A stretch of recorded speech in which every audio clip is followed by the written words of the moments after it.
Students, welcome to மாட்டேன் பேசி. நான் உங்கள் உமா. ஸோ இன்னைக்கு நம்ம கிளாஸ்ல பார்க்கக்கூடிய லெசன் என்ன லெசன் அப்படின்னா, 7th டேர்ம் 1ல இருக்கக்கூடிய எக்கனாமிக்ஸ் லெசன். 7th டேர்ம் 1ல இருக்கக்கூடிய எக்கனாமிக்ஸ் லெசன் உற்பத்தி அப்படிங்கிற லெசன் தான் பார்க்க போறோம். ஸோ இந்த லெசன் பார்த்தீங்க அப்படின்னா ரொம்ப ரொம்ப நம்ம வாழ்க்கையோட நெருக்கமான ஒரு தலைப்புன்னே சொல்லலாம். ஓகேவா? ஸோ நீங்க காலையில குடிக்கிற காஃபியில போடுற சர்க்கரையில இருந்து, இப்ப நீங்க போட்டிருக்க அழகான ட்ரெஸ்ல இருந்து, ஏன் உங்க கையில இருக்கு இல்லையா இந்த மொபைல் போன் வரைக்கும், இது எல்லாமே எப்படி உங்க கைக்கு வந்தது அப்படிங்கறத எப்பயாவது யோசிச்சிருக்கீங்களா? ஸோ அதெல்லாம் எந்தெந்த துறையில இருந்து வருது, அது பத்தி அது சார்ந்தது, அது எல்லாமே உற்பத்தி தயாரிக்கிறாங்கன்னா என்ன அர்த்தம்? தயாரிப்பு தான் உற்பத்தி அப்படின்னு நம்ம சொல்றோம். அதை பத்தி தான் இந்த இடத்துல நம்ம பார்க்க போறோம் டீடைல்டா. உற்பத்தினா என்ன, அதோட வகைகள் என்னென்ன, உற்பத்திக்கான காரணிகள் என்னென்ன, அதோட சிறப்பியல்புகள் என்னென்ன, பயன்பாட்டோட வகைகள் என்னென்ன, இதை தான் நம்ம டீடைல்டா பார்க்க போறோம். ரொம்ப சிம்பிளான லெசன் தான். ஓகேவா? ஆல்ரெடி 6th நம்ம வந்து பார்த்திருப்போம். ஓகேவா? ஸோ அதாவது பாத்தீங்கன்னா ஒரு 6th டேர்ம் 2ல பொருளியல் ஒரு அறிமுகம் அப்படிங்கிறதுலயே நம்ம வந்து அந்த துறைகள் சார்ந்து பார்த்திருப்போம். முதன்மை நிலைத்துறை, 2ஆம் நிலைத்துறை, 3ஆம் நிலைத்துறை பார்த்திருப்போம். அதுதான் இங்க கொஞ்சம் கொடுத்திருப்பாங்க. ஆல்ரெடி நம்ம பார்த்த விஷயம் தான். அதை சும்மா ரீகால் மட்டும் பண்ணிக்கலாம். இங்க என்ன கொடுத்திருப்பாங்க அப்படின்னா, 2 பொண்ணுங்க வந்து ஒரு பார்க்ல உட்காந்து கரும்பு சாப்பிட்டுட்டு இருப்பாங்க. அவங்க மாமா வந்து கேட்பாரு, இந்த கரும்பு எங்க இருந்து வந்தது அப்படிங்கிற மாதிரி கேட்பாரு. கரும்புல இருந்து என்ன தயாரிக்கலாம் அப்படிங்கிற மாதிரி எல்லாம் கேட்டு அந்த துறைகளை பத்தி சொல்லியிருப்பாங்க. ஓகேவா? பாத்தீங்க அப்படின்னா கரும்பு உற்பத்தி செய்யறாங்க இல்லையா, அதை வந்து எதுல உற்பத்தி செய்வாங்க? விவசாயம் மூலயமா உற்பத்தி செய்வாங்க. அதனால நம்ம என்ன சொல்றோம் அப்படின்னா, இதை வந்து முதன்மை உற்பத்தி அப்படின்னு சொல்லலாம். சோ இது பாத்தீங்கன்னா முதன்மை நிலைத்துறை இல்ல வேளாண்மை நிலைத்துறை அப்படின்னு சொல்லலாம். அந்த மாதிரி விளைவிச்ச கரும்பு என்ன பண்ணுவாங்க? சர்க்கரை ஆலைக்கு கொண்டுட்டு போவாங்க. அதுக்கப்புறம் இயந்திரங்களோட உதவியால சர்க்கரையா செய்வாங்க. அந்த மாதிரி சர்க்கரையா மாத்தினதுக்கு அப்புறம் அந்த இயந்திரங்களோட உதவியால செய்யறாங்க இல்லையா, அதை வந்து நம்ம 2ஆம் நிலை உற்பத்தி அப்படின்னு சொல்லுவோம். தொழில்துறை இருக்கு இல்லையா, அதுதான். அதுக்கப்புறம் சர்க்கரையா மாத்தினதுக்கு அப்புறம் அதை மத்த இதுக்கு வந்து கொண்டு போவாங்க. ஓகேவா? இந்த மாதிரி அந்த கொண்டு போற டிரான்ஸ்போர்ட், அதுக்கப்புறம் பாத்தீங்கன்னா அதுக்கான ஆகக்கூடிய அந்த செலவுகள், வங்கி, இந்த மாதிரி இருக்கு இல்லையா, இது எல்லாமே நம்ம என்ன சொல்லுவோம் அப்படின்னா 3ஆம் நிலைத்துறை அப்படின்னு சொல்லுவோம். அதை வந்து சேவைத்துறை அப்படின்னு சொல்லுவோம். அதாவது விற்பனை கூடங்கள், வங்கிகள், காப்பீட்டு நிறுவனங்கள், இது எல்லாத்தையுமே நம்ம சொல்லலாம். அப்போ ஒரே ஒரு கரும்பை வச்சு நம்ம என்ன சொல்லலாம்? 3 வகையான அந்த நிலைத்துறைகளையும் நம்ம எக்ஸ்பிளைன் பண்ணிடலாம். அதை பத்தி தான் இங்க சொல்லியிருப்பாங்க. அதுக்கப்புறம் உற்பத்தினா என்ன அப்படிங்கிறது கொடுத்திருப்பாங்க. ஓகேவா? சோ உற்பத்தினா என்ன அப்படின்னா, நுகர்வோரோட பயன்பாட்டுக்காக மூலப்பொருளையும் மூலப்பொருள் இல்லாதது இருக்கு இல்லையா, அதையும் ஒன்னா சேர்த்து ஒரு பொருளை உருவாக்கக்கூடிய செயல் தான் உற்பத்தி அப்படின்னு சொல்றோம். ரொம்ப சிம்பிளா சொல்லணும்னா, ஒரு பொருளை தயாரிக்கிறாங்க இல்லையா, அதை தான் நம்ம உற்பத்தி அப்படின்னு நம்ம சொல்றோம். ஓகேவா? இது வந்து ஒவ்வொருத்தவங்க தேவைக்கேற்ப என்ன ஆகும், அந்த இது அப்படிங்கிறது மாறும். ஒருத்தவங்களுக்கு என்ன தேவை அதிகமா இருக்கோ அதை உற்பத்தி செய்வோம், என்ன தேவை கம்மியா இருக்கோ அதை வந்து கம்மியா உற்பத்தி செய்வாங்க. அதை தான் கொடுத்துருப்பாங்க. ஸோ பயன்பாட்டோட வகைகள் இங்க இருக்கும் பாருங்க. பயன்பாட்டோட வகைகள் வந்து 3 இருக்கு. ஓகேவா? ஸோ பயன்படுத்துறதுக்காக நம்ம வந்து தயாரிக்கிறத தான் நம்ம உற்பத்தின்னு சொல்றோம். அந்த பயன்பாடு 3 வகையா இருக்கு. வடிவ பயன்பாடு, இடப்பயன்பாடு, கால பயன்பாடு, 3 வகையா இருக்கு. வடிவ பயன்பாடு அப்படின்னா என்ன அப்படின்னா, ஒரு பொருள் இருக்கு, அந்த பொருளை இன்னொரு பொருளா நான் மாத்துறேன். இப்ப இந்த இடத்துல பருத்தி இருக்கா, பருத்தியா நான் ட்ரெஸ்ஸா மாத்துறேன் அப்படின்னா அந்த இடத்துல என்ன ஆகும்? அந்த வடிவம் அப்படிங்கிறது மாறுது. அந்த மாதிரி மாறும் போது என்ன ஆகும் அப்படின்னா, அதோட தேவையும் பயன்பாடும் உங்களுக்கு அதிகரிக்கும். பருத்தியா இல்லாம ட்ரெஸ்ஸா மாத்தும் போது ட்ரெஸ் நிறைய பேர் வாங்குறாங்க, அதை உற்பத்தி செய்யறதும் நிறைய இருக்கு இல்லையா. அப்ப இதோட தேவையும் உற்பத்தியும் ஒரு வடிவத்துல இருந்து இன்னொரு வடிவமா மாறும்போது உங்களுக்கு வந்து உயருது. இந்த மாதிரி மாத்துற விஷயத்த நம்ம என்ன சொல்லுவோம் அப்படின்னா வடிவ பயன்பாடு அப்படின்னு சொல்லுவோம். இடப்பயன்பாடுனா என்ன அப்படின்னா, ஒரு பொருளை ஒரு இடத்துல இருந்து இன்னொரு இடத்துக்கு கொண்டு போறாங்க இல்லையா, அந்த மாதிரி கொண்டு போகும்போது அந்த பயன்பாடு அதிகரிக்குது அப்படின்னா அது நம்ம இடப்பயன்பாடு அப்படின்னு சொல்லுவோம். எக்ஸாம்பிளா, அதாவது அரிசி வந்து தமிழ்நாட்டுல இருந்து கேரளாவுக்கு கொண்டு போகும்போது அதோட தேவையும் பயன்பாடும் அதிகரிக்குது. அடுத்து கால பயன்பாடு. ஒவ்வொரு பொருளும் எதிர்கால தேவைக்காக நம்ம சேமிச்சு வைக்கிறோம் இல்லையா, அந்த மாதிரி வைக்கும் போது அதோட பயன்பாடு அப்படிங்கிறது அதிகரிக்குது. அதாவது ஆண்டு முழுவதுமே பயன்படுத்தக்கூடிய உணவு பயிர், நெல், கோதுமை இருக்கு இல்லையா, இது எல்லாமே சேமிச்சு வைக்கிறதால என்ன ஆகும்? எதிர்காலத்துக்கு பயன்படுப்பா, எதிர்காலத்துக்கு அதோட தேவையும் பயன்பாடும் என்ன ஆகும்? உங்களுக்கு அதிகமாகும். அப்ப பயன்பாடு அப்படிங்கிறது 3 வகையா சொல்லலாம். வடிவ பயன்பாடு, இடப்பயன்பாடு, கால பயன்பாடு. ஓகேவா? அடுத்து பாத்தீங்க அப்படின்னா என்ன கொடுத்துருப்பாங்க பாருங்க. இந்தியாவுல கலப்பு பொருளாதார நிலை தான் காணப்படுது. கலப்பு பொருளாதாரம்னா என்ன? உங்களுக்கு தனியார் துறையும் இருக்கும், பொதுத்துறையும், ரெண்டும் சேர்ந்து செயல்படுறது தான் நம்ம என்ன சொல்லுவோம் அப்படின்னா உங்களுக்கு கலப்பு பொருளாதாரம் அப்படின்னு சொல்லுவோம். இந்த ஓகேவா, அந்த தனியார் துறை பொதுத்துறை பத்தி நம்ம 8th புக்ல இருக்கும், நம்ம அதை ஆல்ரெடி அடுத்து பார்க்கலாம். ஓகேவா, ஸோ 8th புக்ல தனியார் துறை பொதுத்துறை பத்திய ஒரு பாடம் வந்து இருக்கும், அதை பத்தி டீட்டெயில நம்ம பின்னாடி பார்க்கலாம். அடுத்து உற்பத்தியோட வகைகள் கொடுத்திருப்பாங்க, 3 வகைகள். இது ஆல்ரெடி நம்ம பார்த்தாச்சு. அதாவது பாத்தீங்கன்னா முதன்மை நிலைத்துறை அந்த மாதிரி அந்த இதை பார்த்திருப்போம். முதன்மை நிலை உற்பத்தி, 2ஆம் நிலை உற்பத்தி, 3ஆம் நிலை உற்பத்தி. முதன்மை நிலைனா என்ன? வேளாண்மை சார்ந்தது. அதாவது இயற்கையாக இருக்கக்கூடிய பொருளை நேரடியா பயன்படுத்தியோ இல்லைன்னா பல செயல்பாடுகளுக்கு அதை உட்படுத்தி நம்ம வேற ஒரு பொருளை தயாரிக்கிறோம் அப்படின்னா அதை தான் நம்ம என்ன சொல்லுவோம்? முதன்மை நிலை உற்பத்தின்னு சொல்லுவோம். இந்த இடத்துல வேளாண்மைக்கு தான் அதிகமான முக்கியத்துவம், முதலிடம் அப்படிங்கிறது வேளாண்மைக்கு இருக்கிறதால அதை நம்ம வேளாண்மை துறை உற்பத்தின்னு சொல்லுவோம். என்னென்னலாம் அடங்கும் அப்படின்னா வேளாண்மை, காடு வளர்ப்பு, மீன் பிடித்தல், சுரங்க தொழில், எண்ணெய் வளங்களை பிரித்தெடுத்தல், இது எல்லாமே அடங்கும். 2ஆம் நிலைத்துறைனா என்ன? முதன்மை நிலைத்துறையில இருந்து வரக்கூடிய பொருட்களை இதுக்கு வந்து இன்புட்டா செலுத்துவாங்க. ஓகேவா, ஸோ மூலப்பொருட்களா செலுத்தி என்ன பண்ணுவாங்க? வேற ஒரு புதிய பொருளா உற்பத்தி செய்வாங்க. அதுக்குதான் நம்ம 2ஆம் நிலைத்துறை உற்பத்தி அப்படின்னு சொல்லுவோம். இதுல தொழிற்சாலைக்கு முக்கியத்துவம் தர்றதால தொழில்துறை சொல்லுவோம். ஓகேவா, ஸோ இதனை தொழில்துறை உற்பத்தி அப்படின்னு சொல்லலாம். என்னென்ன வரும் பாருங்க? 4 சக்கர வாகனங்கள், ஆயத்த ஆடைகள், ரசாயன பொருட்கள், பொறியியல் மற்றும் கட்டுமான பணிகள், இது எல்லாமே 2ஆம் நிலை துறை உற்பத்திக்கு வரும். ஓகேவா, முதன்மை மற்றும் 2ஆம் நிலை உற்பத்தி பாருங்க. பருத்தி இருக்கு இல்லையா, இது வந்து முதன்மை நிலைத்துறை. அதுல இருந்து நம்ம என்ன பண்றோம்? அதை வந்து தொழிற்சாலைக்கு அனுப்பி என்ன பண்றோம்? அதுல இருந்து ஆடை வந்து உற்பத்தி செய்யறோம். ஓகேவா, ஸோ அந்த மாதிரி வரக்கூடியது அது என்ன ஆகும்? 2ஆம் நிலைத்துறை உற்பத்தி.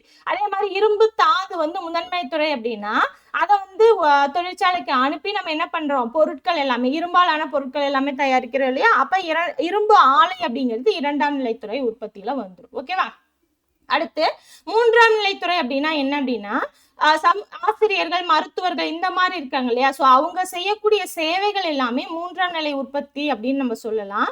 இது வந்து கண்ணுக்கு புலப்படாது, மற்றதெல்லாமே கண்ணுக்கு நம்ம தெளிவா பார்க்கலாம். பட் இந்த சேவை அப்படிங்கிறது கண்ணுக்கு புலப்படாதது. என்னென்ன வரும் அதுக்குள்ள அப்படின்னா வங்கி, காப்பீடு, கல்வி, பாதுகாப்பு, இது எல்லாமே சேவை துறைக்கு எக்ஸாம்பிளா வரும். ஓகேவா, ஸோ வங்கித்துறை இதெல்லாமே எக்ஸாம்பிளா கொடுத்துருப்பாங்க. அடுத்து பாருங்க, நம்மளோட நாட்டுல மொத்த உள்நாட்டு உற்பத்தியில பெரும்பங்கு எதுல இருக்கு அப்படின்னா 3ஆம் நிலைத்துறை, அதாவது சேவை துறையில தான் இருக்கு. ஓகேவா, ஸோ நம்மளோட நாட்டு உற்பத்தி ஜிடிபி இருக்கு இல்லையா, ஜிடிபியில அதிகமானது எதுல வருது அப்படின்னா சேவை துறையில தான் வருது. ஓகேவா, அடுத்து உற்பத்திக்கான காரணிகள் பார்க்கலாம். உற்பத்திக்கான காரணிகள் பார்த்தீங்க அப்படின்னா அதை வந்து நம்ம உள்ளீடுகள் அப்படின்னு நம்ம சொல்லலாம். ஓகேவா, ஸோ உற்பத்தி செய்யறதுக்காக நம்ம அதுல முதலீடு போடுறோம் இல்லையா, அதுதான் பாத்தீங்கன்னா அதாவது இன்புட் அப்படின்னு சொல்லலாம். ஓகேவா, ஸோ இன்புட்டை தான் உள்ளீடுகள் அப்படின்னு சொல்லலாம். அது வந்துதான் பாத்தீங்கன்னா உற்பத்திக்கான காரணிகள் அப்படின்னு சொல்றோம். இந்த இடத்துல 2 இருக்கு, முதன்மை உற்பத்தி காரணிகள், பெறப்பட்ட உற்பத்தி காரணிகள், இல்லைன்னா 2ஆம் நிலை உற்பத்தி காரணிகள். முதன்மை நிலை, 2ஆம் நிலைன்னு 2 இருக்கு. 2ஆம் நிலையை நம்ம என்ன சொல்லலாம் அப்படின்னா பெறப்பட்ட உற்பத்தி காரணிகள் அப்படின்னு சொல்லலாம். ஓகேவா, ஸோ இந்த இதை வச்சு சொல்றேன் பாருங்க. உற்பத்தி காரணிகள் 2 இருக்கு, முதன்மை உற்பத்தி காரணிகள், 2ஆம் நிலை உற்பத்தி காரணிகள். இதை வந்து நம்ம பெறப்பட்ட உற்பத்தி காரணிகள் அப்படின்னு நம்ம சொல்லலாம். முதன்மையில 2 இருக்கு, நிலம், உழைப்புன்னு 2 இருக்கு. 2ஆம் நிலையிலயும் 2 இருக்கு, மூலதனம், தொழில் அமைப்புன்னு 2 இருக்கு. மூலதனத்தை நம்ம முதலீடு அப்படின்னு சொல்லலாம். ஓகேவா, ஸோ மூலதனத்தை முதலீடு அப்படின்னு சொல்லலாம்.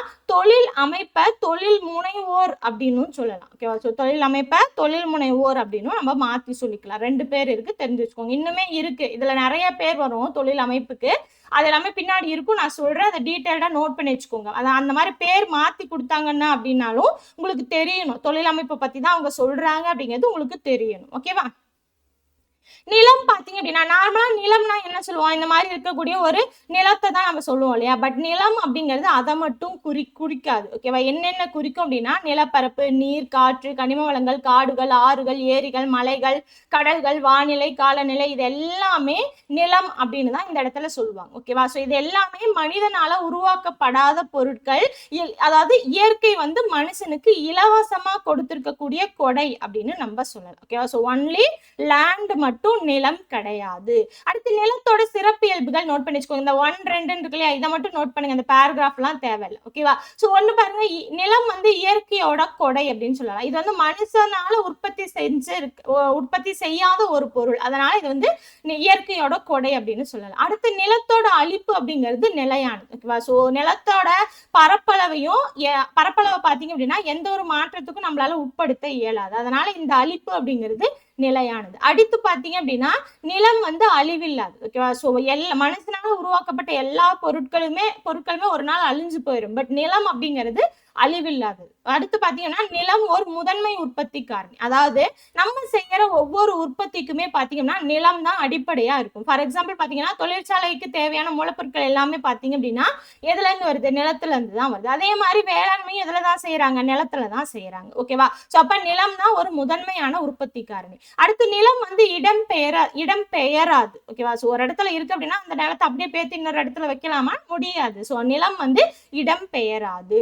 அடுத்து நிலம் வந்து ஆற்றல் வாய்ந்தது. மனிதன் பாத்தீங்க அப்படின்னா அவங்க பாத்தீங்கன்னா நிறைய வந்து வேலைகள் செஞ்சாலுமே நிலத்தை வந்து அழிக்க முடியாது. ஓகேவா? அப்ப நிலம் வந்து எல்லாவற்றையும் விட செழிப்புத்தன்மையில அதிகமா இருக்கும். அப்ப ஆற்றல் வாய்ந்ததா இருக்கு. அடுத்து நிலம் வந்து செழிப்புத்தன்மையில மாறுபடும். ஓகேவா? சோ நிலம் பாத்தீங்க அப்படின்னா நம்ம ஒவ்வொரு இடத்துல ஒவ்வொரு மாதிரி உற்பத்தி செய்யறோம் அப்படின்னா அதோட சத்து வந்து மாறும் இல்லையா? அததான் இந்த இடத்துல கொடுத்துருப்பாங்க. ஓகேவா? சோ எந்த இடத்துல எதை வந்து நம்ம உற்பத்தி செய்யறோமோ அப்படி அந்த இடத்துல பாத்தீங்கன்னா உங்களுக்கு பயிர் சுழற்சி முறையெல்லாம் யூஸ் பண்ணுவாங்க. ஓகே, வேளாண்மை பொறுத்த வரைக்கும் ஏன்னா அந்த மண்ணோட சத்து அப்படிங்கிறது மாறி மாறி வந்துட்டே இருக்கணும் அப்படிங்கிறதுக்காக அந்த இடத்துல பயிர் சுழற்சி முறையெல்லாம் உற்பத்தி செய்வாங்க. ஸோ அந்த செழிப்புத்தன்மையில மாறுபடும். ஏன்னா ஒரு இடத்துல இருக்க மாதிரி இன்னொரு இடத்துல நிலம் அப்படிங்கிறது இருக்காது. ஒவ்வொரு இடத்துலயும் உங்களுக்கு வேற வேறதான் இருக்கும். ஓகேவா? இந்த மாதிரி பாத்தீங்கன்னா நிலத்தை நம்ம என்ன சொல்லலாம்? இயற்கையோட நன்கொடை அப்படின்னு சொல்லலாம். மொத்தமா 7 பாயிண்ட் அதோட சிறப்பியல்புகள் கொடுத்துருக்காங்க. தெளிவா தெரிஞ்சுச்சுக்கோங்க. ஓகேவா? அடுத்து பாருங்க உழைப்பு அப்படிங்கிறது என்ன அப்படின்னா பாருங்க என்னன்னா அதாவது மனுஷங்க செய்யறாங்க இல்லையா அந்த வேலையதான் நம்ம என்ன சொல்லுவோம் அப்படின்னா உழைப்பு அப்படின்னு சொல்லுவோம். அத ஃபார் எக்ஸாம்பிள் பாத்தீங்க அப்படின்னா இப்ப கைமாறு எதிர்பார்த்து ஒரு சம்பளத்தை எதிர்பார்த்து மனுஷன் வந்து தன்னோட உடல் இல்லைன்னா அறிவை பயன்படுத்தி செய்யக்கூடிய ஒரு கடும் முயற்சி தான் நம்ம என்ன சொல்றோம்? உற்பத்தி அப்படின்னு சொல்றோம். உழைப்பு அப்படின்னு சொல்றோம். ஓகேவா? ஸோ இதை பார்த்தீங்க அப்படின்னா யாரு சொன்னாங்க அப்படின்னா ஆல்ஃபிரட் மார்ஷல் தான் இந்த மாதிரி சொன்னார். ஓகேவா? என்ன சொன்னாரு? கைமாறி எதிர்பார்த்து அதாவது சம்பளத்தை எதிர்பார்த்து மனிதன் வந்து தன்னோட உடல் அறிவை முழுமையாவோ பகுதியாவோ பயன்படுத்தி மேற்கொள்ளக்கூடிய கடும் முயற்சி தான் உழைப்பு அப்படின்னு யார் சொன்னா அப்படின்னா ஆல்ஃபிரட் மார்ஷல் தான் சொல்லியிருக்காரு. ஆடம் ஸ்மித் பார்த்தீங்க அப்படின்னா தெரியும் இல்லையா நமக்கு எல்லாருக்கும், பொருளியலோட தந்தை தான் ஆடம் ஸ்மித். இவரோட கோட்பாடு செல்வத்தை பார்த்தீங்க அப்படின்னா செல்வத்தை அடிப்படையாக கொண்டுதான் செல்வ இலக்கணம் அப்படிங்கறது எழுதினாரு. நன்னெறி கருத்து உணர்வு கொள்கை அப்படிங்கிறது எப்ப எழுதினாரு? 1759.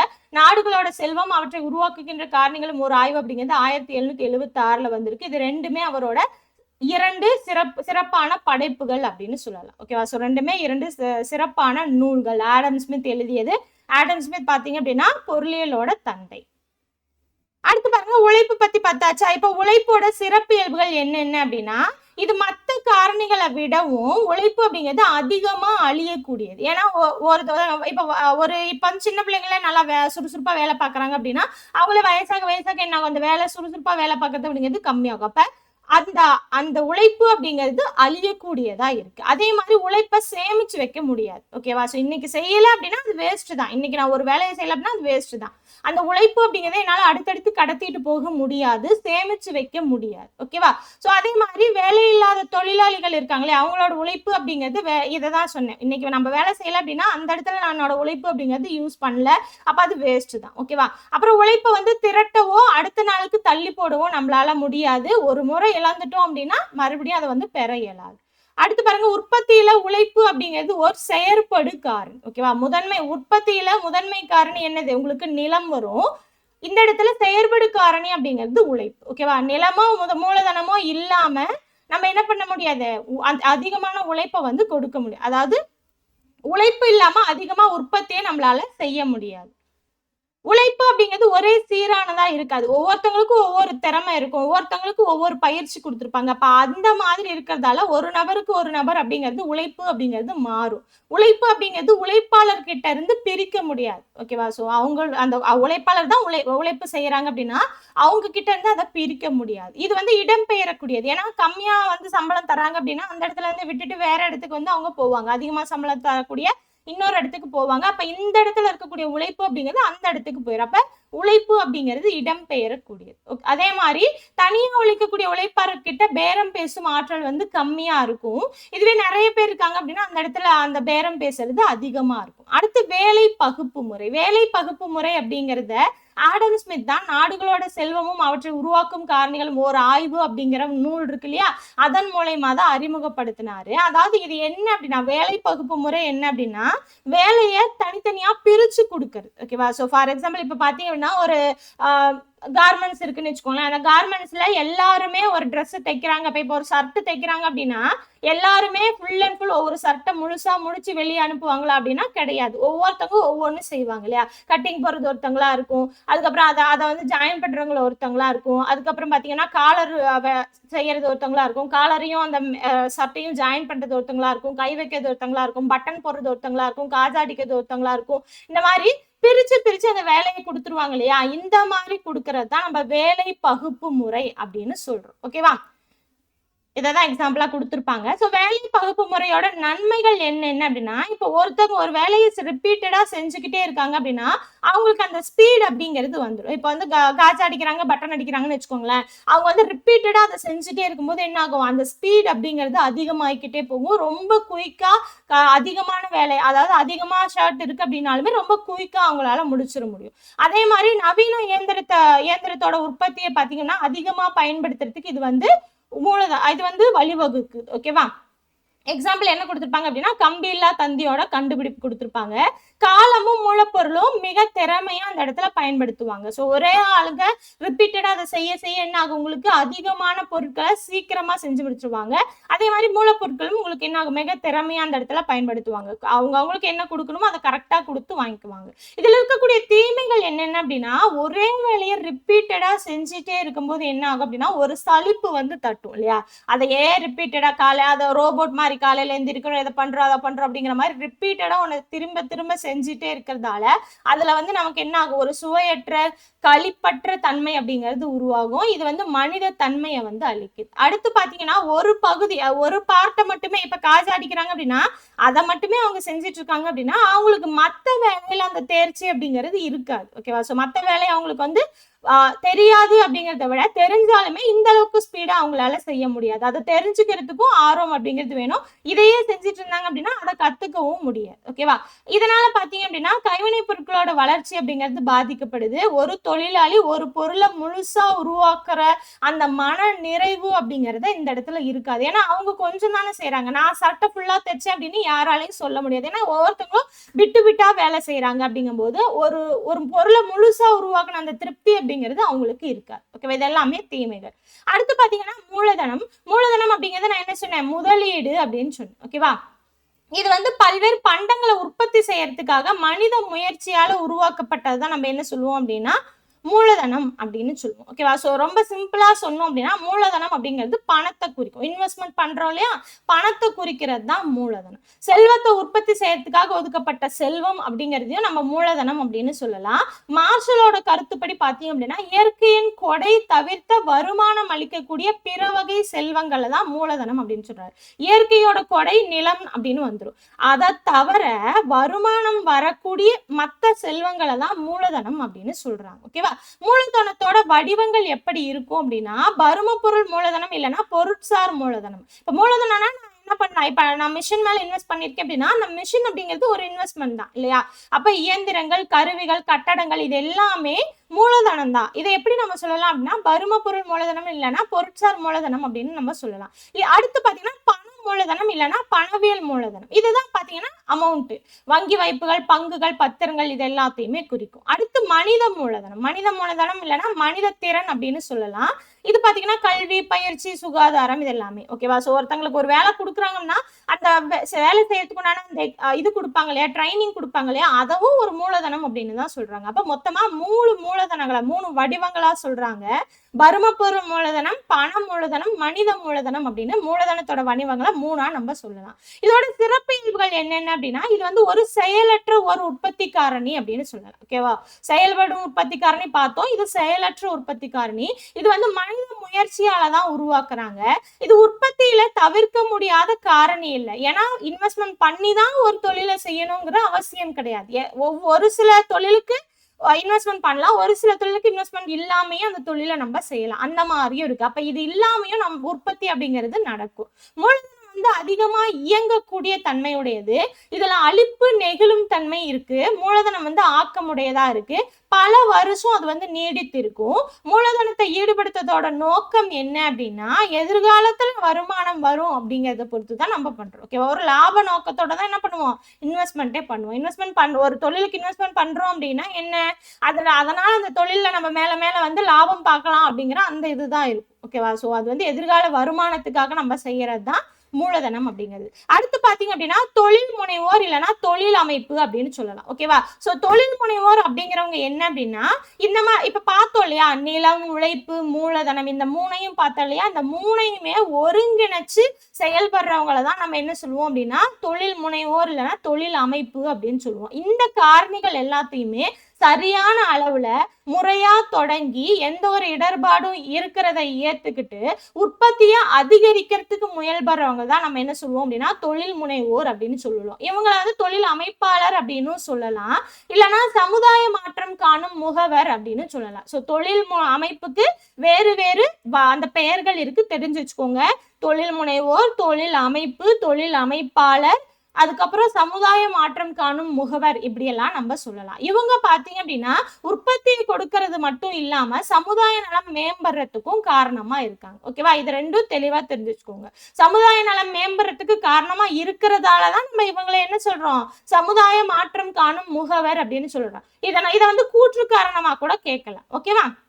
அடுத்து தொழில் முனைவோரோட சிறப்பு இயல்புகள் என்ன, லாபகரமா முதலீட்டு வாய்ப்பை அடையாளம் பார்க்கறது, உற்பத்தி அழகோட இருப்பிடத்தை தீர்மானிக்கிறது, புத்தாக்கம்னா அதுல புதுமையை வந்து உருவாக்குறது, வெகுமதி செலவை தீர்மானிக்கிறது, இடர்களை வந்து அதாவது இப்போ ஒரு தொழில் செய்யறாங்க அப்படின்னா ஈஸியா மேல வந்துடலாமா, வர முடியாது, அவங்களுக்கு பல கஷ்டங்கள் இருக்கும். அந்த மாதிரி கஷ்டங்களை ஏற்று அந்த நிச்சயமற்ற தன்மையையும் என்ன பண்ணுவாங்க, எதிர்கொண்டுதான் மேல மேல வருவாங்க. ஓகேவா? சோ இது வந்து தொழில் அமைப்பாளர். சோ இதுதான் பாத்தீங்கன்னா இந்த லெசன்ல இருக்கக்கூடியது. ரொம்ப சிம்பிளான லெசன் தான். ஆல்ரெடி நீங்க ஹையர் கிளாஸ் எல்லாமே படிச்சிருந்தீங்க. அதாவது பாத்தீங்கன்னா 10th 11th 12th எல்லாம் படிச்சிருந்தீங்க எக்கனாமிக்ஸ்ல அப்படின்னா இது ஒண்ணுமே கிடையாது. ஏன்னா அதுலயே நீங்க எல்லாமே படிச்சிருப்பீங்க. பேசிக்கான லெசன் தான் இது.